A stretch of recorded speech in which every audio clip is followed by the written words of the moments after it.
thank you so very much for your get well wishes. It has, my back has gotten better, and I'm actually able to lift a few pounds, and I figured it was a good time to do a bacon anyway, because we've had some pork starting to build up in the fridge that I wanted to do.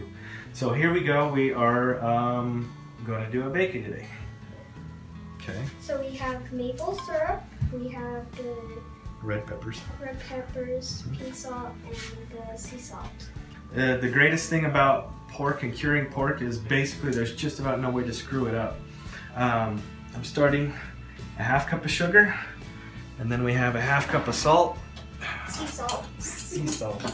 And what you're doing is it's 2 parts sugar to 1 part salt. Seems to be the best mix that we like. And when you're doing this at home, it still ends up being too salty, but I'll show you how to do that at the end to take some of that salt out. Okay, so salt and sugar. And if anybody needs any pink salt because they're worried about contamination or botulism poisoning, come get it. I'm willing to sell it cheap. You're welcome to all of it. Maple syrup. Okay, this is the fun one we're going to try. We actually went and got genuine, authentic maple syrup. So half cup of that too. Yep, and we're going to put, wait, I almost forgot something. Okay, so I recommend doing this with a spoon rather than a knife handle. I'll get one. No, you're okay. So I recommend doing this with a spoon rather than a knife handle.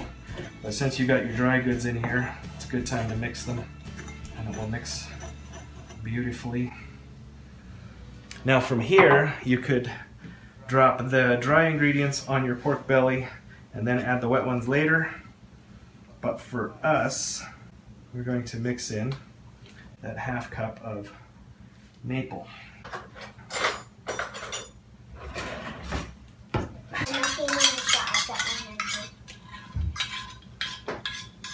Okay, so we're taking this goop and we're going to stir it all in.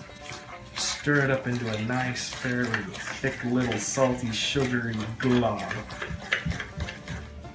Okay. And we have our other one that was. Yep, here's our ham that is over a year old now. And that one was made with the brown sugar, but not the white. Take your pick. If you want any sort of sugar will work. I wanted to do a brown sugar in the maple syrup, but I couldn't find our brown sugar. Yeah, so we just ran with white sugar. Kaya, can you put that one in the fridge? Sure. In the very back. Okay.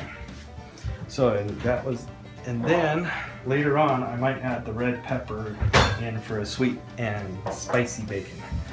So you take a little glop or two into your bacon. Yep, it's going to take a minute to smear. This is about the messiest way. If you want, like I said, if you want a much cleaner way, just add your sugar and your salt on the bottom here and run it as a floor. Okay, so we're going to slice our pork belly in half. Yes, guys, I'm using a fillet knife, I know. We've got a little bit of a floor, a salt floor.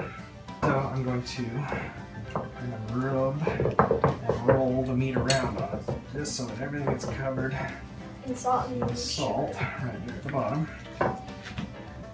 Yep, just about enough. I'll rub this side.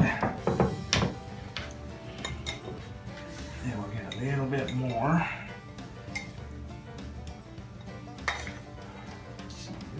And yes, you're going to get your hands dirty making your own bacon, because what you're trying to do is get salt over all 6 sides. And this that includes the tiny little sides. And this will be very, very messy. And it will be a little gooey. You could hear that. Nick? Yep. Exactly. Okay, good. There, you just heard it again.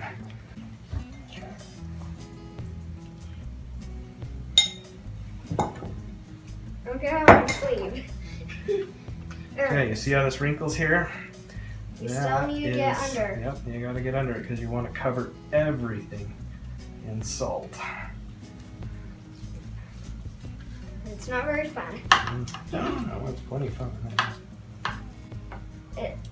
doesn't look that good and fun because you have to get your hands all Right, let me messy. see. Very gross. Okay, so by the time that I got this one salted, this one's already starting to pull moisture out of the meat, which is a good thing. You can see how it's kind of watery. Yeah.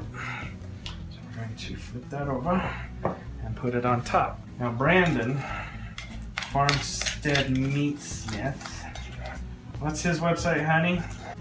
theanatomyofthrift.com. Yes. Okay, that's for Mr. Brandon Sheard, I believe. The website is dedicated to charcuterie, and he's just an amazing guy. He actually travels from place to place educating people how to do this. Now guys, understand I'm actually putting a lot more work in than needs to be done. So we're going to be at the point where we now have extras. I'm gonna go paint the sides just to make sure that everybody's got some salt. We want to use up all of the mix to get all of the flavor in. And then I will put one chunk right between the two slats. And then I will flip the whole thing around. Like a sandwich? Like a sandwich. And then I will finish off every bit of salt that I can out of this bowl. Actually, I don't even think it's necessarily the salt. I want to get every piece of sugar that I can out of this bowl. Mainly because it was $20 for that maple syrup. That's expensive. Oh, here's a good, okay. You guys see that liquid that's pooling up? Yeah, go ahead and zoom in there. It's already bleeding off moisture out of the cells of that pork belly. And it's starting to cure already. That fast? Yep, you see how thin that goopy got? It's already like liquid. Okay guys, so there she sits ready to go. You can now stick it in your fridge and every day turn it over. Well, sorry, the first day turn the whole thing over. Second day, turn the top one over. Third day, turn the whole thing over. Fourth day, turn the top one over. And you can keep doing that as long as you want. After 4 days, it's plenty salty. What we're gonna do is we're going to gift wrap it in newspaper and go set it out in the garage. I believe we will keep this one out there for about 7 days.